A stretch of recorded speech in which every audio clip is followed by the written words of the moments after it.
Assalamualaikum warahmatullahi wabarakatuh. Selamat siang. Perkenalkan, nama saya Dwi Ramadan dengan NIM 073 18 056.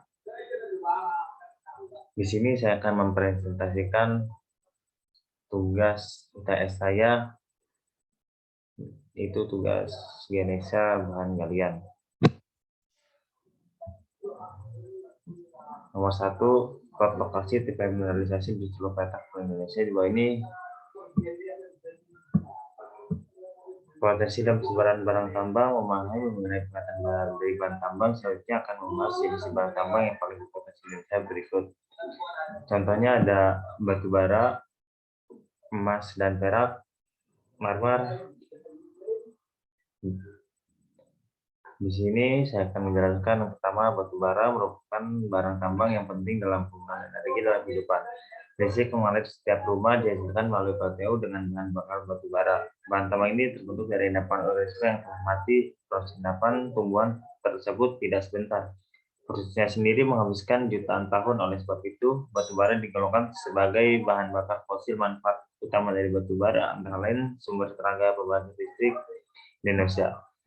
Batu bara merupakan potensi energi tambang yang sangat besar. Pada tahun 2016 tercatat cadangan batu bara Indonesia sebanyak hampir 25 miliar ton dan kapasitas produksi hingga 520 juta ton per tahun. Dengan potensi tersebut, batu bara bisa menjadi cadangan energi kita hingga 243 tahun ke depan.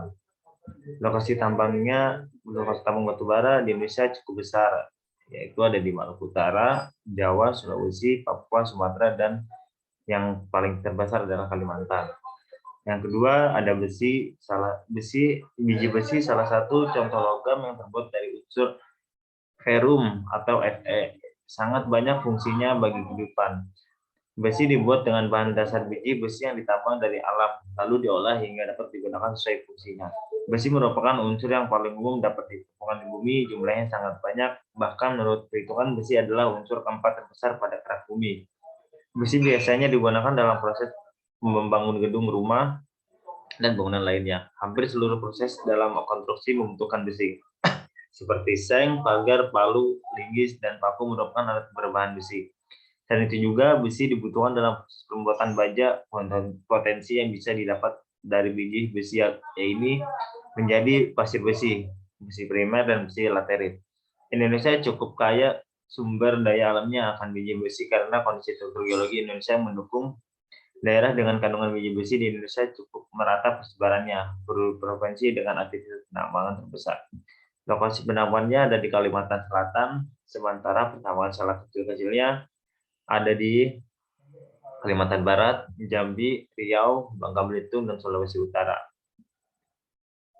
Dan yang ketiga ada emas dan perak. Kedua bahan tambang ini tergolong sebagai logam mulia karena unsurnya yang tahan terhadap korosi maupun oksidasi. Emas dan perak juga telah bertahun-tahun dianggap sebagai simbol kemakmuran. Emas dan perak juga diterima sebagai logam yang menggantikan alat pembayaran yang sah karena sifatnya yang tahan terhadap korosi dan oksidasi.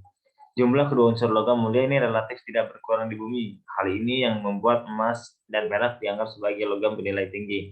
Harganya yang seiring waktu terus meningkat juga menjadikan emas sebagai media berinvestasi yang diminati banyak orang. Indonesia menjadi salah satu negara yang kaya akan sumber daya alam khusus emas. Kalau negara kita memiliki tambang yang terkenal, yaitu tambang Grasberg di Mimika, Papua. Menurut The Global Economy, jumlah produksi emas di Indonesia juga sangat besar, bahkan di urutan 7 dunia. Pada tahun 2018, Indonesia menghasilkan sebanyak 135 ton emas murni. Indonesia saat ini memiliki 5 tambang emas terbesar yang menyumbang produksi emas nasional dan di dunia. Lokasi penambangan atau tambang-tambang tersebut lainnya adalah tambang Grasberg di Papua, tambang Gunung Dompu di NTB, tambang Gunung Pongkor di Jawa Barat, tambang Martabai di Sumatera Utara, dan satu lokasi potensial yang sedang tahap eksplorasi, yaitu Sumbawa. Baru-baru ini juga ditemukan gunung emas di Blok Wabu yang dikatakan memiliki kandungan emas lebih besar dari tambang Grasberg. Dan yang terakhir ada marmer, merupakan batuan kristalin kasar yang berasal dari batu kapur atau dolomit. Batu menggilap ini banyak difungsikan sebagai bahan dekoratif untuk rumah dan bangunan mewah. Bagian rumah yang dapat menggunakan marmer antara lain dinding, rantai, atap, dan jenis selubung lainnya. Batu marmer seiring dipilih sebagai hiasan baik untuk hunian maupun monumen. Hal ini karena sifatnya yang dapat tembus cahaya, dan itu batu marmer juga mempunyai manfaat tinggi untuk menyerap cat. Batu marmer juga mempunyai tekstur yang lembut sehingga mudah dipahat. Dan yang dan pertanyaan yang nomor 2, ada perusahaan tambang yang berada di lepas organisasi. Contohnya batubara ada di Kalimantan Timur di PT Kaltim Prima Coal atau sering disebut KPC yang berada di Provinsi Kalimantan Timur, Kabupaten Kutai Timur adalah perusahaan yang bergerak dalam bidang perkembangan dan pemasaran batubara untuk pelanggan industri baik pasar ekspor maupun domestik. Termasuk Sangatta, Kabupaten Kutai Timur, Provinsi Kalimantan Timur, dan kantor perwakilan di Jakarta, Samarinda, dan Balikpapan. KPC mengelola area konsesi pertambangan dengan luas mencapai 84.938 hektar dengan didukung lebih dari 4.499 orang karyawan dan 21 personel dari kontraktor dan perusahaan. Terkait kapasitas produksi batubara, KPC mencapai 70 juta ton per tahun. Perusahaan yang bergerak dalam bidang pertambangan dan pemasaran batubara untuk pelanggan industri baik pasar ekspor maupun domestik. Keberadaan industri penambangan ini menambah daftar penghasil limbah yang tidak baik bagi lingkungan dan kesehatan makhluk hidup. Tambang batubara pada umumnya dilakukan pada tambang terbuka open mining sehingga akan berdampak terhadap perubahan bentang alam, sifat fisik, kimia, dan biologis tanah, serta secara umum menimbulkan kerusakan pada permukaan bumi. Dampak ini secara otomatis akan mengganggu ekosistem di atasnya, termasuk tata air. Air limbah yang dihasilkan dari kegiatan PT Kaltim Prima Coal berupa air asam tambang yang mempunyai pH rendah juga mengandung logam berat.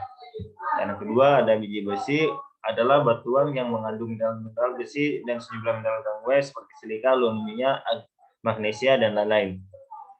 Biji besi sendiri terdiri atas oksigen dan atom besi yang berikatan bersama dalam molekul besi, biasanya didapatkan dalam bentuk magnetif atau Fe3O4, hematif Fe2O3, dan geotit, limotit atau lisiderit. Biji besi biasanya kaya akan besi oksida dan beragam dalam hal warna, dari kelabu tua, kuning muda, ungu tua, hingga merah karat. Potensi tambang biji besi di Kalimantan Selatan terdapat di Kabupaten Tanah Laut sebesar 1.865,667 ton, Kabupaten Tanah Bumbu sebesar 593,8.000 ton, Kabupaten Kota Baru terbesar 510,603 ton, Kabupaten Tapin sebesar 625 ton, dan Kabupaten Belanggaan sebesar 5.062.900 ton.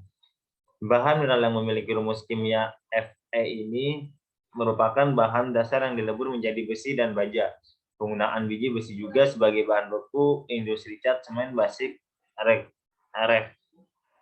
refraktoris, fluk pada peleburan logam-logam non-ferrous, dan juga sebagai katalisator. Kerili-kerili besi juga dipakai untuk jig-bed.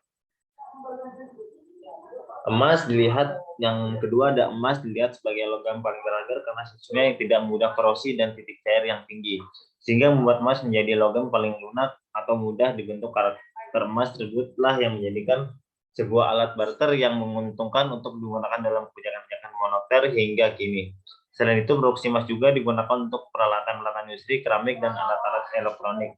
Kemudian 40% untuk investasi, contohnya cadangan bank sentral sebagai jaminan melawan inflasi atau resesi. Dan 50% untuk perhiasan. Indonesia pun menyumbang kurang lebih 5,8% potensi cadangan emas di dunia. Selain itu, produksi emas di Indonesia diperkirakan mencapai 48 ton per tahun dan menempati urutan ke-10 penghasil tambang emas terbesar di dunia.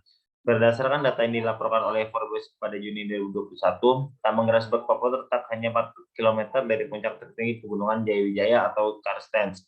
Sebanyak 50% jumlah cadangan biji emas terbesar di Indonesia berada di sini. Beroperasi sejak 1972, setiap-tiapnya tambang Grasberg mampu memproduksi 3 juta konsentrat di bawah pengelolaan Freeport MC Moran. Perusahaan asal Amerika Serikat. Konsentrat sendiri merupakan hasil olahan dari or atau batuan tambang yang di dalamnya terkandung emas, tambang, maupun perak. Pada 2020, total semua cadangan emas yang tersedia cukup tinggi, yaitu 54,8 juta on.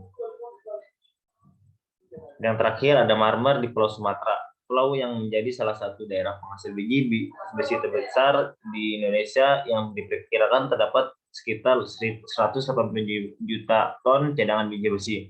Tidak hanya biji besi saja, di daerah penghasil nikel Indonesia banyak ditemukan di Pulau Sulawesi hingga Kepulauan Maluku, tepatnya di Halmahera Timur, Pulau Ternate, dan Pulau GB.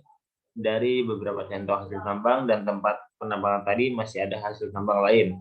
Marmer banyak dimanfaatkan untuk dijadikan bahan furnitur atau diperkakas rumah tangga seperti meja atau jam. Bahkan ada pula yang menjadikan marmer sebagai lantai, dinding, tiang rumah. Sebenarnya beton marmer merupakan jenis beton kapur atau dolomit bertekstur kasar dan lebih kenal dengan nama batu gamping. Marmer termasuk ke dalam jenis batu metamorf, yakni batuan perandaan yang berasal dari batu gamping dan perubahan akibat adanya suhu serta tekanan berupa gaya endogen sehingga menjadi rekristalasi membentuk berbagai foliasi dan non-foliasi. Batu marmer banyak ditemukan di gua atau di daerah pegunungan, dan salah satu daerah penghasil marmer paling kaya ini berada di Jawa Timur. Baik, terima kasih. Sekian dari saya. Mohon maaf bila ada salah kata. Selamat siang. Terima kasih. Wassalamualaikum warahmatullahi wabarakatuh.